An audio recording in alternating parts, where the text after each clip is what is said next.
Om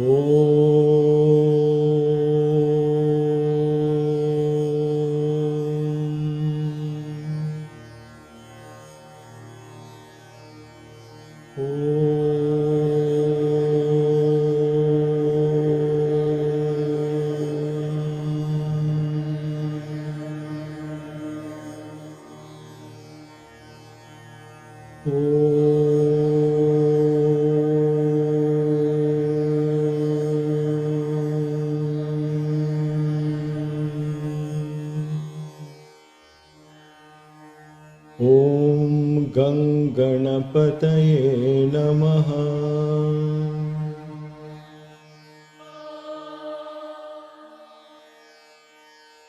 Om Vakratunda Mahakaya Suryakoti Samaprabha Nirvighnyam Kuru Me Deva Sarvakaryeshu Sarvadha. Om Shri Gurubhyo Namaha. Saishwaraya Vidmahe Satyadevaya Dhimahi Tanna Sarva Prachodayat. Om Saishwaraya Vidmahe Satyadevaya Dhimahi Tanna Sarva Prachodayat. Om Saishwaraya Vidmahe Satyadevaya Dhimahi Tanna Sarva Prachodayat.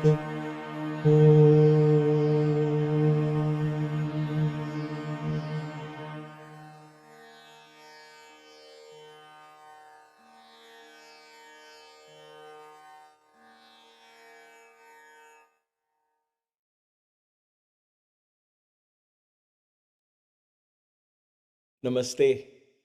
Welcome to Kaivalya Yoga Gurukulam, KYG as we all know it, for this special satsang on this beautiful, lovely, divine, grand occasion of Diwali as we know it in the north, Deepavali as we know it in the south of India. Before I forget, on behalf of Maya and I, we wish you a very, very blessed, a very happy, very joyous Diwali, Festival of Lights. May there be light in all your homes. May there be light, love, laughter, joy in the hearts of your children, in the hearts of your loved ones. May your home, may your surroundings, may your neighborhood, may your community, may this world at large be filled with the divine light of prosperity, abundance, peace, happiness, and love. With that prayer, I would like to begin this satsang and offer a few of my perspectives on this beautiful occasion. I know we had not had satsang for the last 2 days, and I apologize for that short break, but something so wonderful came up for KYG. Somebody requested me to see how yoga would help for addiction and other problems, and so they wanted me to produce some kind of material for them to ponder over and consider. So I thought it was a divine opportunity. I don't know where it'll go, whether it'll go anywhere at all, but that's the whole beauty, right? Do your job and let the universe handle. So I was given such a short time to prepare this. The last 48 hours or so, or a little over that, I barely slept over 5 or 6 hours trying to get material streamlined and shared, but that is more or less over. So now I'm kind of in a daze, so bear with me if I don't see my usual self. But I couldn't miss this occasion of Diwali. Tonight in US, in the North America, in the Eastern time zone, at about 8:30 or so. Just as we finish, we'll be entering the Amavasya. Amavasya is the new moon. And that's the beginning of Diwali. So tonight, just as we enter, tonight will be the night of Diwali. And of course, it goes till tomorrow evening, about 5:30 or so. So tomorrow when we have a satsang, that the new moon phase would have passed. And then we will go into the first night of the waxing moon. So I didn't want to miss tonight, and therefore we are having the satsang. And of course, it's always with the greatest pleasure. I never feel I have to do something. If it has to come from the heart. So thank you for bearing with our inconsistency, if you will, but we are getting there slowly. Diwali is commonly known as a festival of lights, and it is dedicated to the goddess Lakshmi, the energy of prosperity, abundance, radiance, and everything that is positive in nature. Everything that is vibrant, colorful, beautiful. The feminine energy in all its glory. And by feminine energy, I mean not just women. That's how we tend to think. But then feminine energy, the way I say it, is the whole of creation. It includes all of us. Because it has that creative potential. And every one of us who has that creative potential in us is an expression of Lakshmi. And therefore, in all of us, there is this beautiful opportunity to worship, revere, and adore this divine presence within us. That is what this night is all about. Now, there are certain thoughts that I've always nurtured, and it has developed over many years of my studying and reading and meditating and praying and whatever you can call it, sadhana, if you will. So I want to share you some of those perspectives as to what and how I enter this day, how I will celebrate tonight, what will be on my mind. And I want to share that with you. I think that's the whole concept of spiritual journey, right? We share our core beliefs.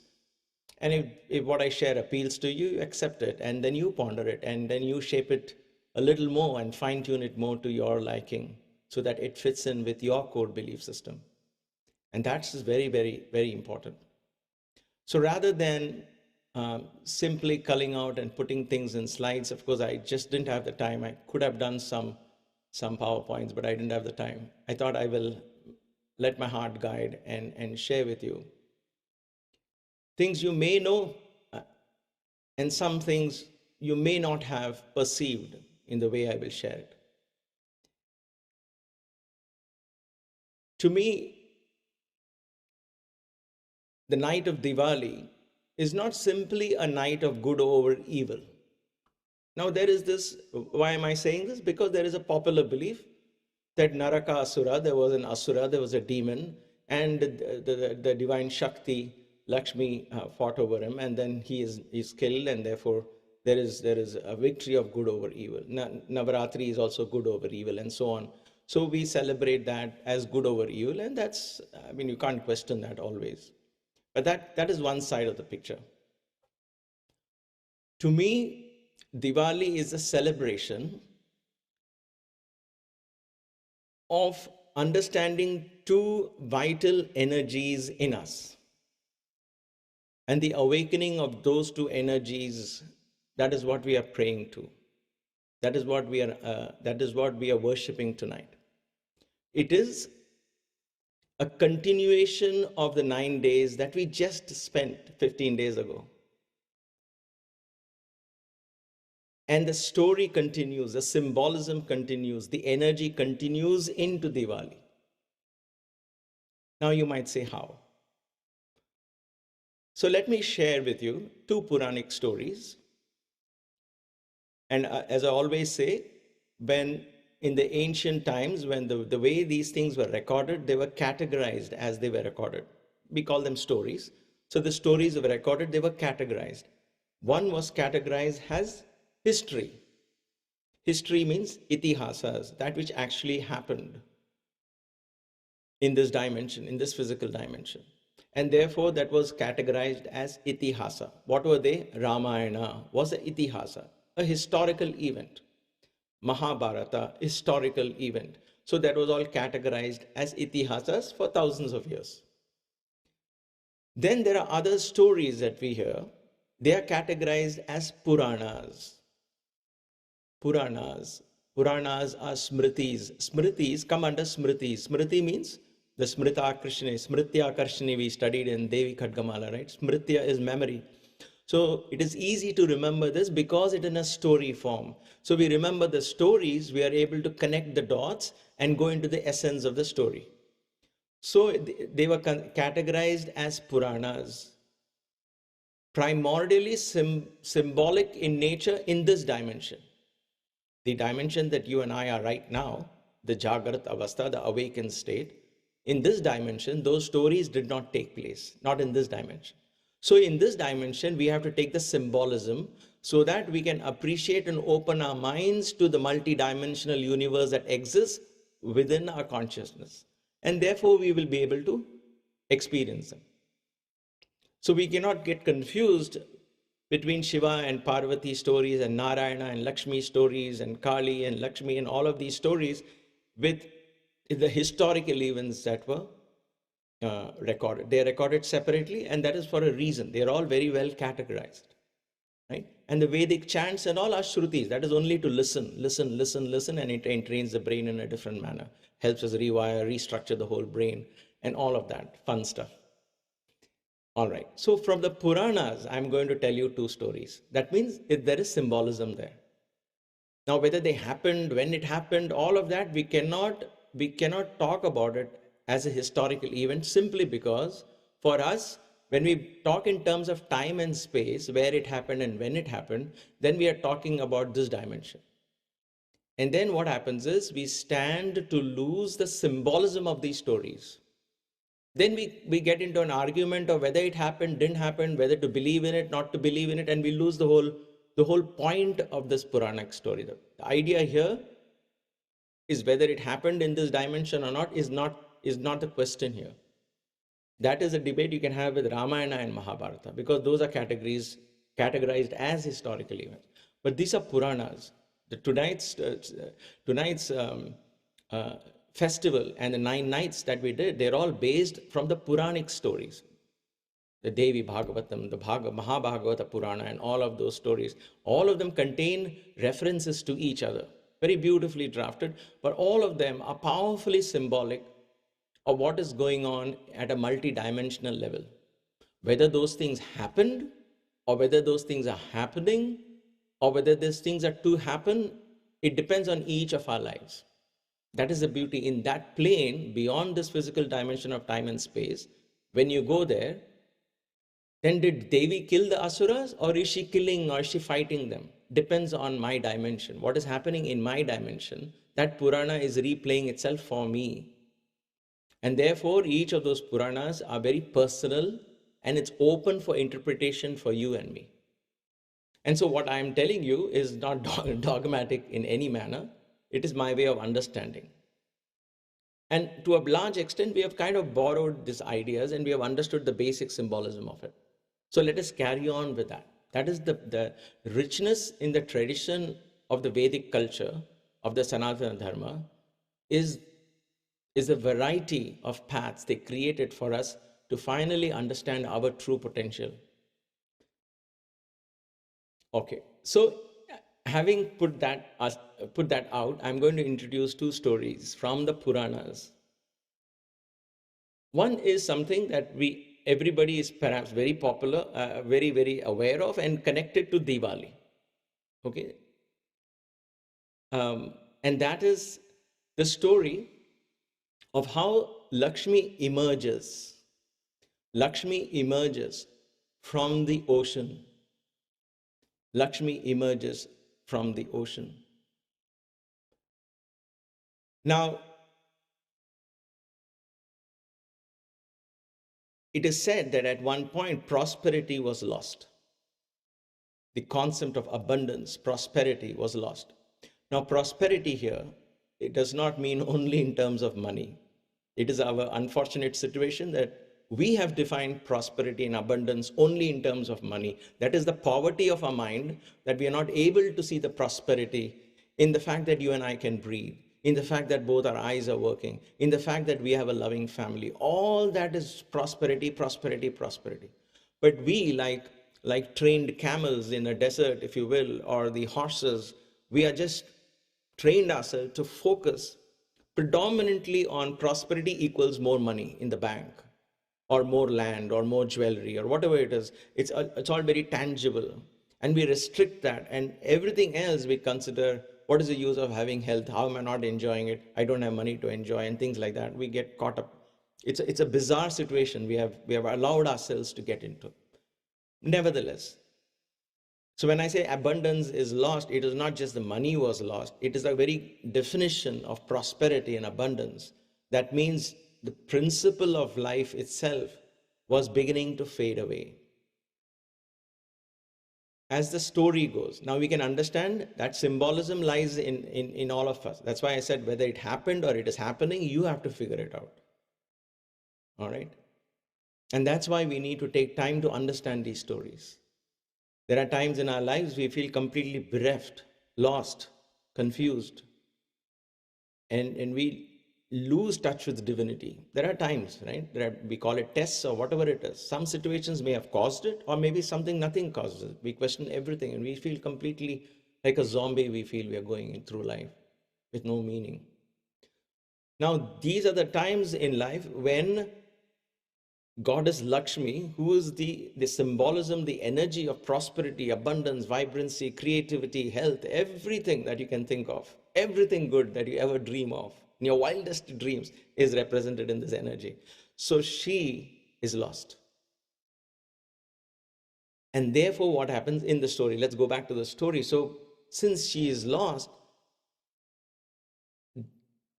the demonic forces are also lost. The meaning, they lose meaning. I mean, good and evil loses meaning because you're not interested in anything.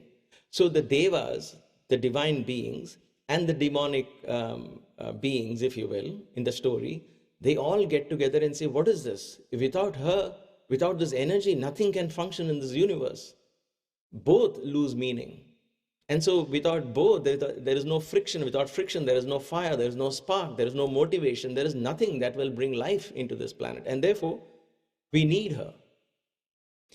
And therefore, they go to the supreme energies, Shiva and Vishnu and Brahma, who advise them that she is lost in the ocean, again in the depths. See, we always know as Sita being lost in Lanka. If you notice these stories, they're all very powerful. So they're all connected to the forgetfulness of us. We have lost her in the depths of our ocean, deep. She's lost. And therefore, she needs to be revived. It's a very powerful symbolism here. So they said, you have to churn the ocean.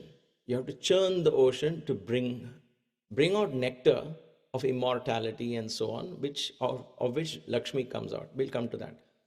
But I'm just not going too much into details of the story, but I'm just grabbing the symbolism. So they were told that they both have to churn the ocean. Not just the divine beings alone cannot churn the ocean, or the demonic forces alone cannot churn the ocean. They have to bring all their energies together, and they have to churn the entire ocean, a divine ocean. They have to churn. And this nectar, this Devi will come out back. She will revive herself back. So both the demonic urges on one side, the divine beings on the other side, they line up. And then they use a huge snake, the Vasuki snake, to churn. See, again, snake is symbolism of the latent spiritual energy within us. And the churning is sadhana, practice. So they do that. And then they use a big mountain, the mountain, Mantara, to churn the ocean. Back and forth, back and forth. See, it's an important concept of churning. Spirituality, we say, I've been doing this, I don't feel any progress, I don't feel I'm going somewhere. Churning is not progress. The churning is not progressing. But the butter that is getting churned, the milk that is being churned slowly turns into butter, right? So that's the beauty of that. From buttermilk, I think that's how much I know. You don't churn milk, right, Maya? You churn the curd and get the butter. So you know how much I know about it. I know to eat well. I love butter. Anyway, so the point here is, while churning, the process of churning is not going round and round. It's not going up. It's not, you feel, what am I? I'm just going back and forth, back and forth. What is this? Right? But that attempt itself, that effort itself of going back and forth is transforming something within us. That's why I said the journey itself is the goal. I've said that many times. So all of these are symbolism. I'm opening your mind to these ideas of why they would put churning. Why didn't they say something else, like they played a game of dice or they ran a race or something? I don't know. But they brought in this beautiful idea. And who is churning back and forth? It is constant, our conflict of good and bad. They both need to come down to a level. Ultimately, they both have to come face to face. You can't avoid bad. You can't say, I don't want the demons. If I need nectar to come out, if I need goddess Lakshmi to come out of that ocean, then I don't want demonic energies. I want only divine beings to help. It wouldn't have worked. Both need to work. In other words, both have to come to samam, both have to come to equanimity, both have to come to the same level. In other words, we have to regard good and evil indifferently, knowing that good and evil is simply a subjective state of mind. And as long as I'm caught between good and evil, then this churning will go on, right? So we want them both to be on the same level. And then the spiritual effort or practice is done. Anyway, the story goes that one by one things come out. First, poison comes out, right? And Shiva drinks that poison and holds it. And therefore, the poison is held here. So that has a lot of yogic interpretations and things like that. We will leave that out of the context now. And thus, so many things come out of that ocean. Life-giving things, demonic things, everything comes out there. Then there also comes Dhanvantari. The knowledge of medicine comes. So some in the south, they celebrate Dhanteras as Dhanvantari, where just before Diwali, just before Lakshmi came, Dhanteras, Dhanvantari comes and gives the knowledge of medicine. And so that is one side. Then Lakshmi comes up and she comes back. She's revived. She's eternal energy, right? She's lost and she's revived. So she comes out and then she carries the nectar of immortality. And the story goes on. But she comes back and joins Narayana. Just like Parvati, Sati is lost, and then Parvati comes back and joins Shiva. Lakshmi was lost. Lakshmi comes back and joins Narayana. There are similar stories. The stories, the details are different, but the principle is the same. That without Shakti, Shiva, or without Lakshmi, Narayana, without the Shakti principle, the supreme energy or the Purusha, it doesn't really exist, because who will know it exists? The energy itself will not know it exists unless there is Shakti, Sat, Chit, and Ananda. So that is the beauty of that. If there's just Ananda, if there's Ananda or joy, then who's the one who's experiencing the joy? So there has to be a Chit in order to experience Ananda, and that Chit is this divine Shakti, this energy that we call Devi, the feminine energy or whatever. All right. So Lakshmi comes. So that is the story of Lakshmi. And so it is celebrated that on this night, on the darkest night, from that ocean came. On this new moon night was when she came out of the ocean, and therefore we celebrate that. So for us, our symbolism is that we understand that within us lies this powerful energy. And if we had done this churning the whole year, that is sadhana, practice, abhyasa, or whatever it was that we did the whole year going back and forth, it is time to reap the beauty of that. We experience abundance in some form. Like I said, don't expect abundance only in terms of bank money. If that happens, fine. But that is not always a blessing. But she opens doors to abundance. So tonight is a night to soak in that abundance. Tonight or today in India, it's perfectly timed to be in the daytime as well. So the idea is to soak in that abundance energy, to be in the presence of abundance. Okay? So that is the story of Lakshmi. In Lakshmi, because there is abundance and prosperity, we have to understand that that energy needs to be understood properly, revered properly, propitiated properly. Why? If we go to Devi, if we are sitting at the altar of Lakshmi and say, please bless me with some wealth, please bless me with prosperity, please bless me, and the moment you ask, it's an insult to that energy. All you need is to open, you see, like sunlight, right? All we need is to open the window. The sunlight is going to come. You're not going to open the window and tell the sun, please bless my room with light. Please give my room with more light, more light. Broaden the window and more light will come. The sun is not deciding whom to give light and whom not to give light. The sun is just shining, right? We are the ones who are closed our doors, and all we need is to open the door. So we just need to sit and open our hearts to receive her. That's it. She rises out of an energy that we call karma. Karma is desire. When we learn to control desire, Lakshmi is given to us. This whole churning is the control of that desire. The story of the Puranas talk about this. Devas, Asuras, they said, we need her back. We need her to bring the nectar of immortality back. So they had a great desire to drink the nectar of immortality. The desire is what made them work. And when the desire was predominant, poison started coming out, other creatures started coming out, and they were tired. They were not seeing anything happening. Finally, when they were surrendering slowly, one by one, everything, then Devi comes out. So we have to understand that la and ka in this beautiful word Lakshmi, like I said, every word has got powerful bijaksharas. So la and ka is a very powerful mantras. In Sri Vidya worship, ka and la and ka are powerful letters, if you will, that form the Shodadasi mantra or Panchadasi mantra. So la and ka, so Lakshmi comes. So Lakshmi is the one that takes you to your goal. Laksh means goal. So she takes you to the goal. She presents the goal to you actually. You have a goal in life and imagine that is presented to you and suddenly you find yourself there already. What a greater joy than that, correct? So she presents itself. So it is, one has to understand that by wanting, by craving, which is karma, karma keeps you wanting, karma keeps you craving.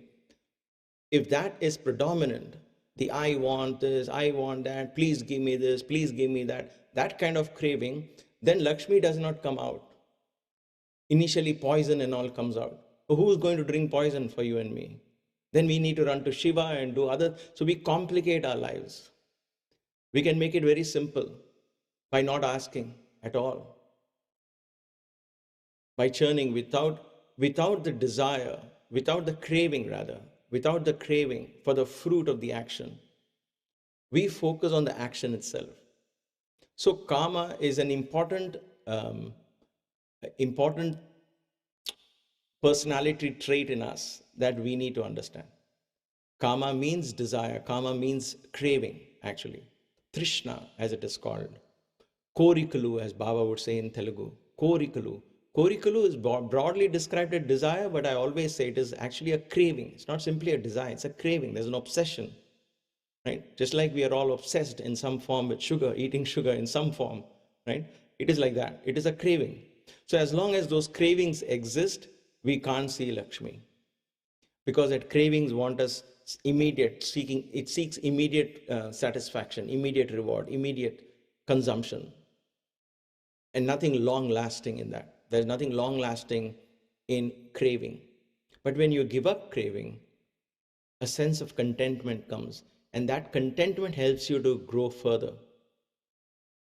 That is the beauty of karma energy. So she is the manifestation of our overcoming or understanding the karma energy. Lakshmi. That is one side. And that is why when she comes, suddenly we don't want anything because we have her. The source of everything is within us. And therefore, there's no more want. So, why want anything? Just ask for that presence and everything. We'll be happy that we have her, right? And so, that is, we got to understand that. And so, as long as she is in our lives, the water will continue to flow. It may not come gushing, but if it's required, she will allow the water of abundance to gush through in our life. If not, she will give enough, as much as we require. And that's all we need, right? We have a different idea of abundance, that's our problem. But the point of abundance is whenever I need, the need is sustained, the need is fulfilled. And that's it, that's all I want. And therefore, we need to be in that presence that is unending in its capacity to give. That is Lakshmi. La and Ka. Remember that. Lakshmi. Kama. Now, India is a powerful, powerful country in the sense of there is so much history gone into so many thousands of years that some of these mainstream stories got dispersed and it became cultural traditions and practices in different parts of the country. So, while this is celebrated in certain parts, there is a part like in Bengal, in Calcutta, in that part of India, they celebrate this night, this very night, as the night of Kali. Now you might say, oh gosh, no, we don't want to listen to Kali. We are all into Lakshmi. Please don't bring Kali. Before I go any further, think of this. La and Ka is Lakshmi. Ka and La is Kali. Lakshmi and Kali, there is no difference. We are saying the same sound, so the energy pattern is going to be the same. You know, if there is one language in India called Malayalam, you spell it this way, and it also can be spelled backwards. It is the same thing, Malayalam, right? Something like that. You can spell it both ways.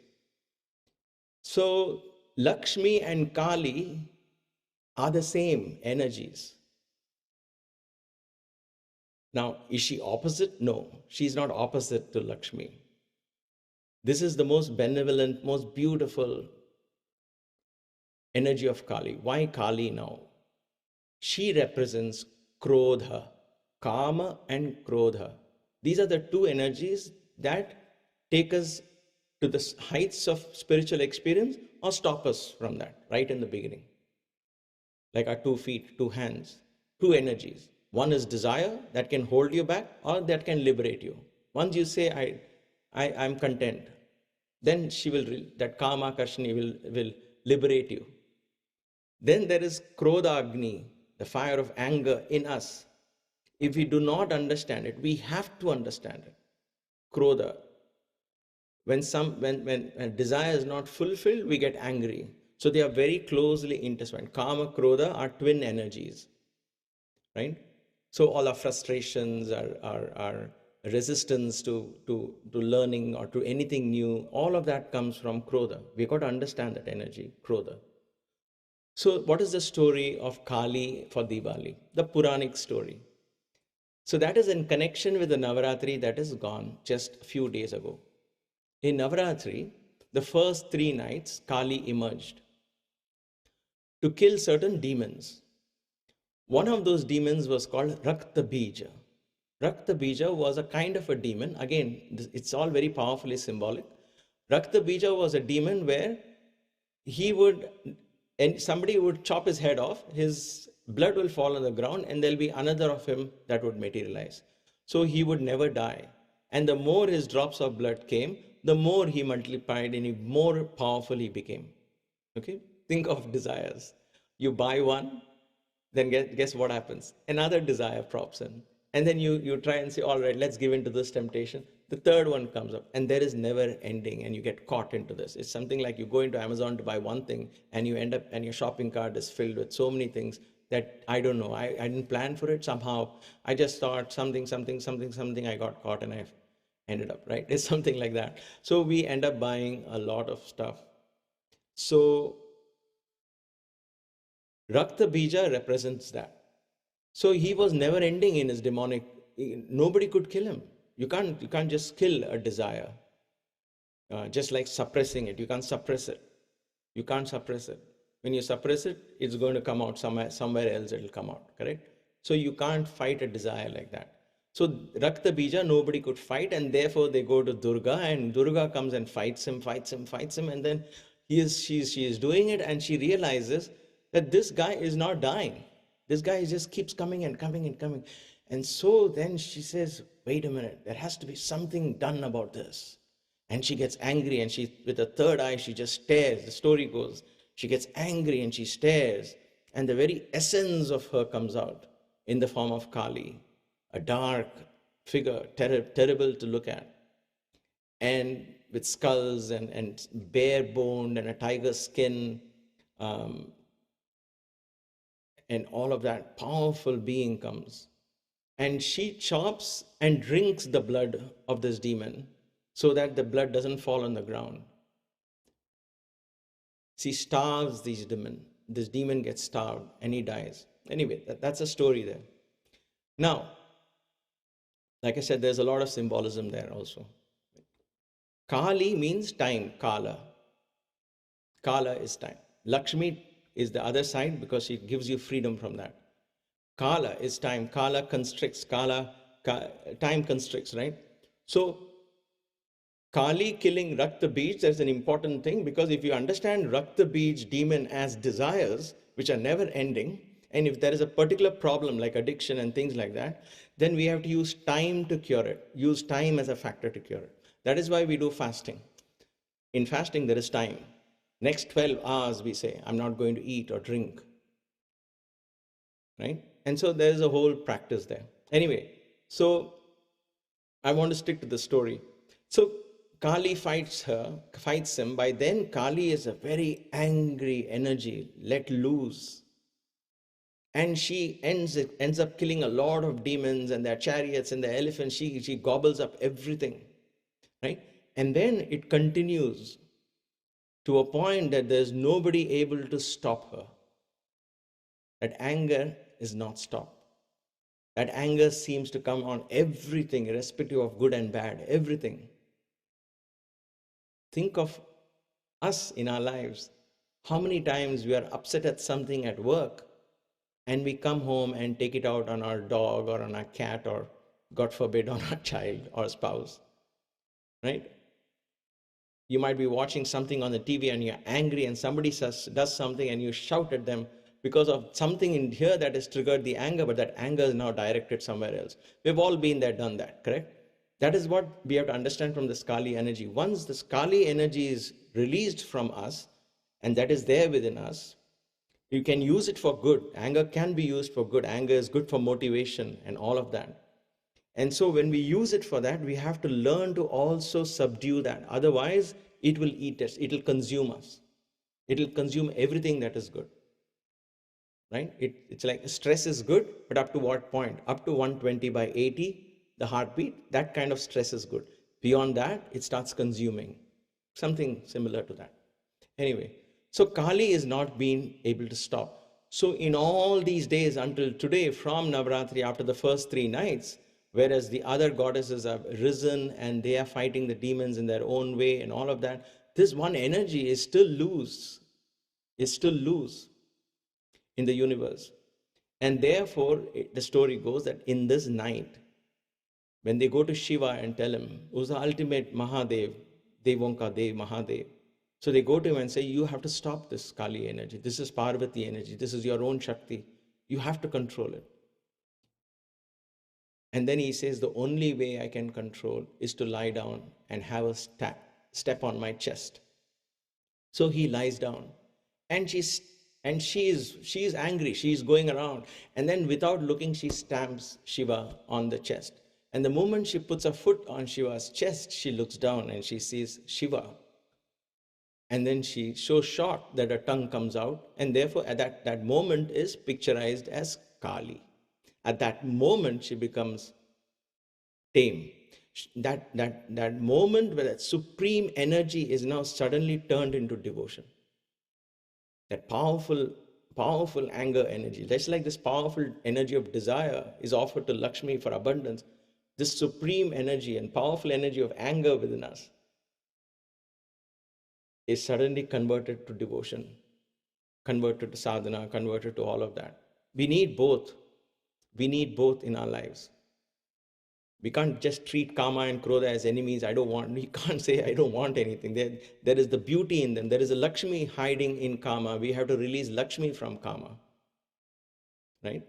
And we have to release Kali. And at that moment, when Kali is released from that angry Kali, she becomes Bhadra Kali. At that moment, when she steps on Shiva, she realizes Shiva is the source of my energy. Everything comes from Shiva, and because he lies at the bottom, she looks down to see who is this energizing me. She realizes, oh my gosh, this is Shiva, my very source. And therefore, I am not the doer, because she became the doer at that point. And she realizes, and that moment, she becomes Bhadra Kali.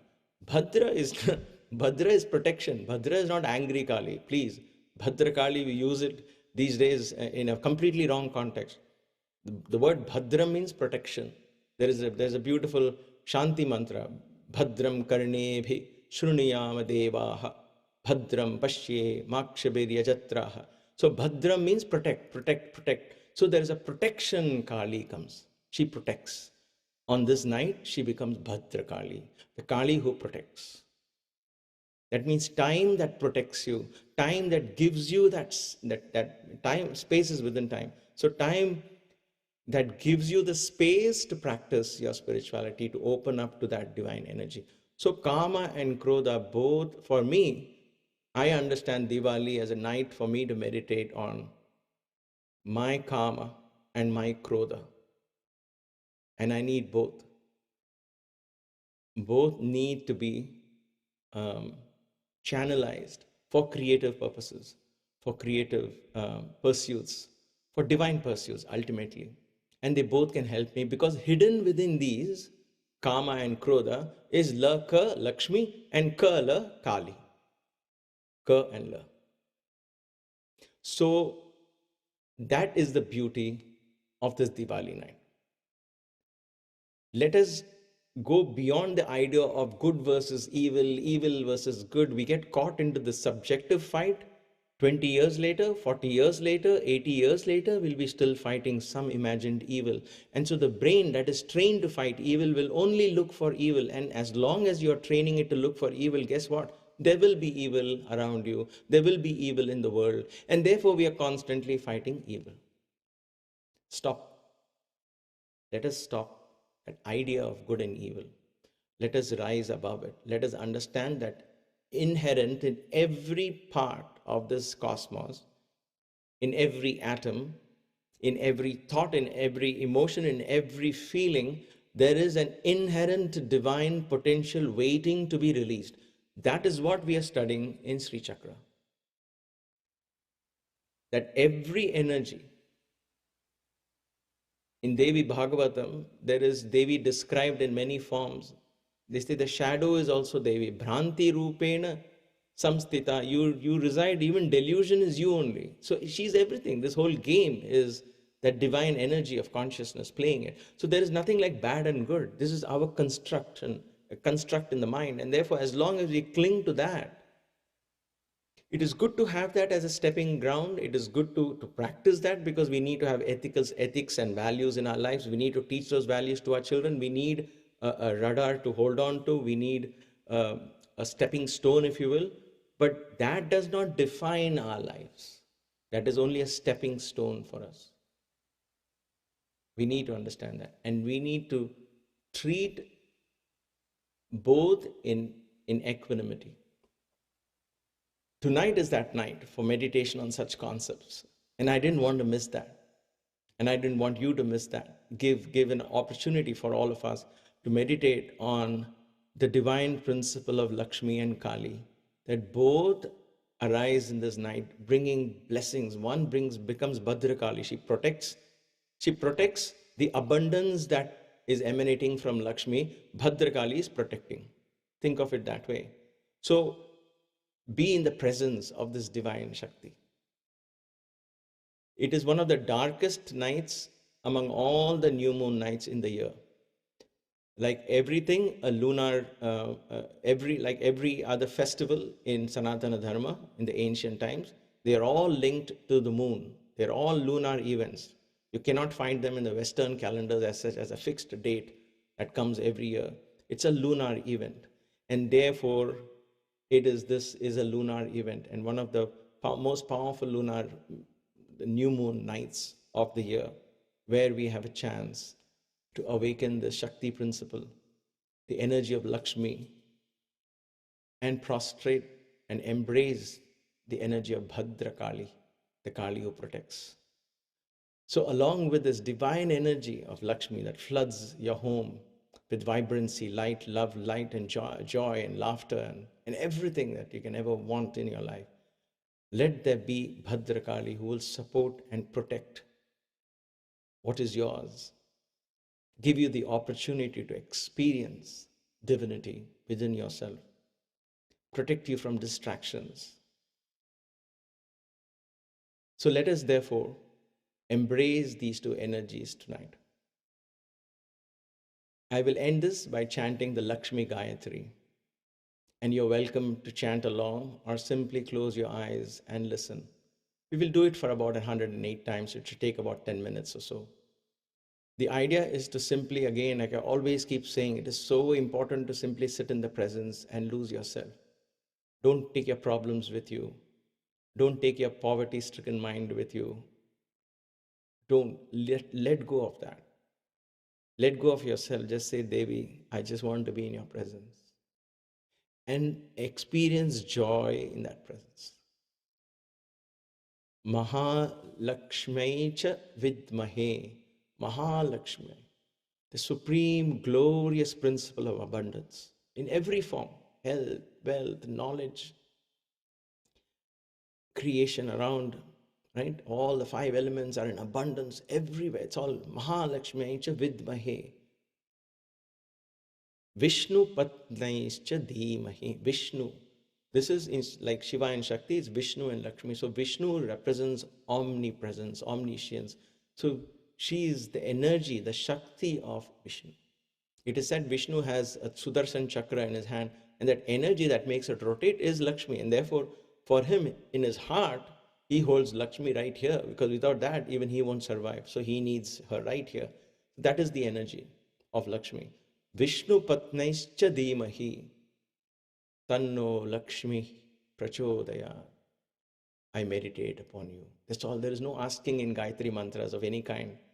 That's the beauty of it. Even if you don't know this word by word meaning, just enjoy the chant and just immerse yourself in this chant. Let us all therefore invoke in our home, into our consciousness, into the hearts of our children. Let us invoke this energy of abundance, the Mahalakshmi, who's all ever smiling, who grants us this enormous privilege of experiencing unending prosperity, flow of love, laughter, joy, and peace. Once again, before I go into the Gayatri chant and we end with Samasta Loka, may you all enjoy a wonderful, happy, and blessed Diwali. May Lakshmi and Kali be our guide in our lives, taking us into their arms, into their fold.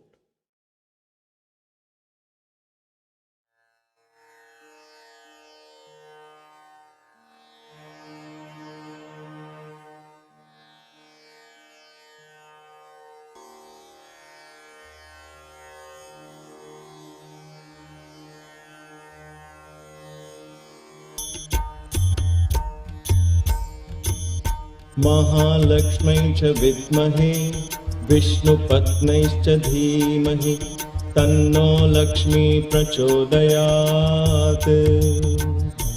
Om Mahalakshmi cha vidmahe Vishnupatnaischa dhimahi Tanno Lakshmi prachodayat.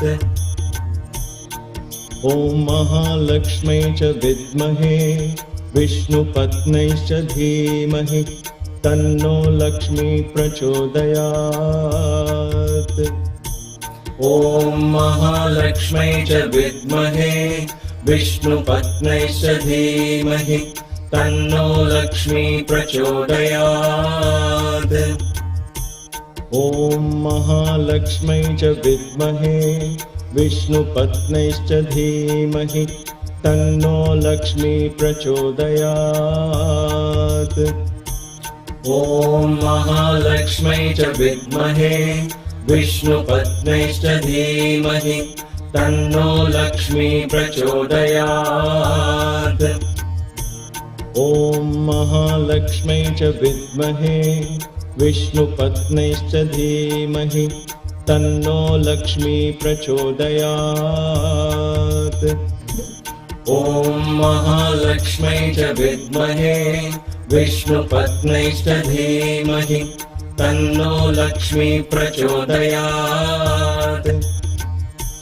ॐ महालक्ष्मै च विद्महे विष्णुपत्न्यैश्च धीमहि तन्नो लक्ष्मी प्रचोदयात्। ॐ महालक्ष्मै च विद्महे विष्णुपत्न्यैश्च धीमहि तन्नो लक्ष्मी प्रचोदयात्। ॐ महालक्ष्मै च विद्महे विष्णुपत्न्यैश्च धीमहि तन्नो लक्ष्मी प्रचोदयात्। ॐ महालक्ष्मै च विद्महे विष्णुपत्न्यैश्च धीमहि तन्नो लक्ष्मी प्रचोदयात्।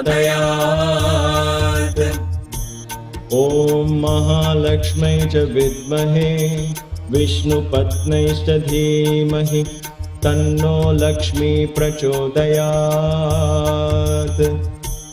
ॐ महालक्ष्मै च विद्महे विष्णुपत्न्यैश्च धीमहि तन्नो लक्ष्मी प्रचोदयात्। ॐ महालक्ष्मै च विद्महे विष्णुपत्न्यैश्च धीमहि तन्नो लक्ष्मी प्रचोदयात्। ॐ महालक्ष्मै च विद्महे विष्णुपत्न्यैश्च धीमहि तन्नो लक्ष्मी प्रचोदयात्। ॐ महालक्ष्मै च विद्महे विष्णुपत्न्यैश्च धीमहि तन्नो लक्ष्मी प्रचोदयात्। ॐ महालक्ष्मै च विद्महे विष्णुपत्न्यैश्च धीमहि तन्नो लक्ष्मी प्रचोदयात्। ॐ महालक्ष्मै च विद्महे विष्णुपत्न्यैश्च धीमहि तन्नो लक्ष्मी प्रचोदयात्। ॐ महालक्ष्मै च विद्महे विष्णुपत्न्यैश्च धीमहि तन्नो लक्ष्मी प्रचोदयात्। ॐ महालक्ष्मै च विद्महे विष्णुपत्न्यैश्च धीमहि तन्नो लक्ष्मी प्रचोदयात्। ॐ महालक्ष्मै च विद्महे विष्णुपत्न्यैश्च धीमहि तन्नो लक्ष्मी प्रचोदयात्। ॐ महालक्ष्मै च विद्महे विष्णुपत्न्यैश्च धीमहि तन्नो लक्ष्मी प्रचोदयात्। ॐ महालक्ष्मै च विद्महे विष्णुपत्न्यैश्च धीमहि तन्नो लक्ष्मी प्रचोदयात्। ॐ महालक्ष्मै च विद्महे विष्णुपत्न्यैश्च धीमहि तन्नो लक्ष्मी प्रचोदयात्।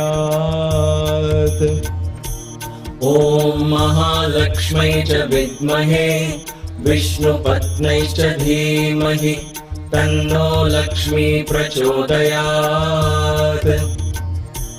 ॐ महालक्ष्मै च विद्महे विष्णुपत्न्यैश्च धीमहि तन्नो लक्ष्मी प्रचोदयात्।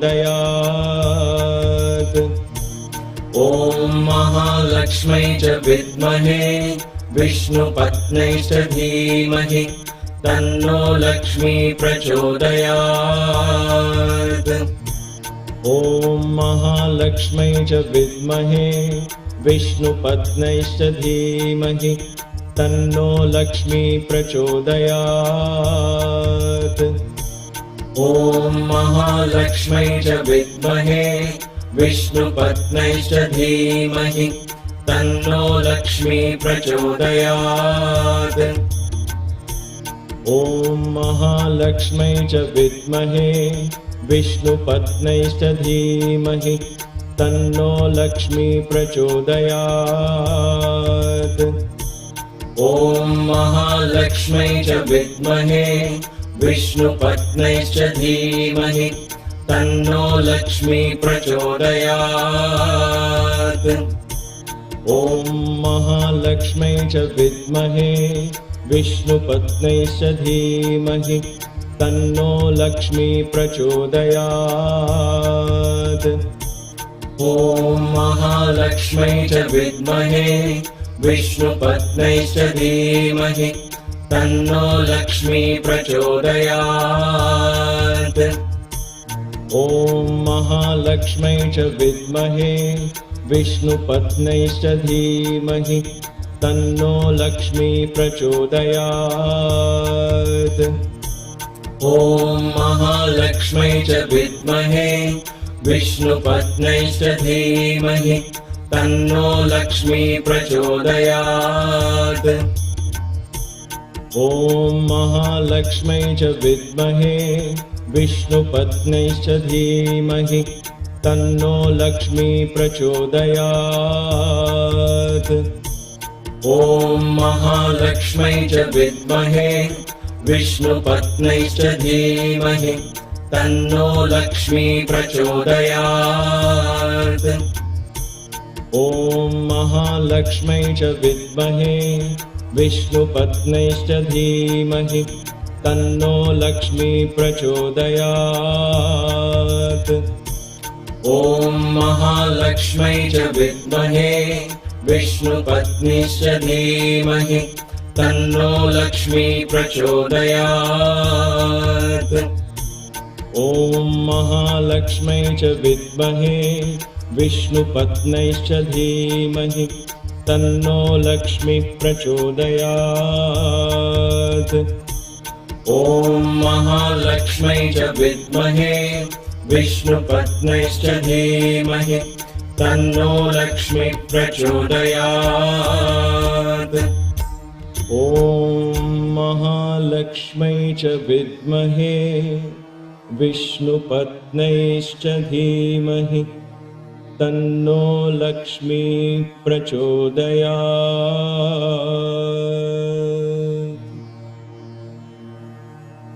समस्तलोकाः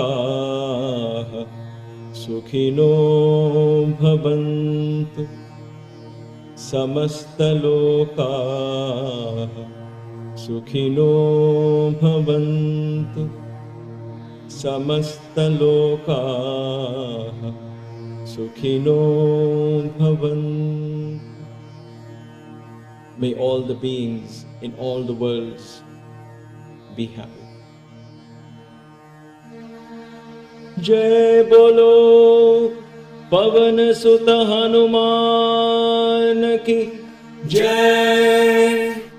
सियावर रामचंद्र की जय। सतगुरु साईनाथ महाराज की जय। नमः पार्वती पतये हर हर महादेव।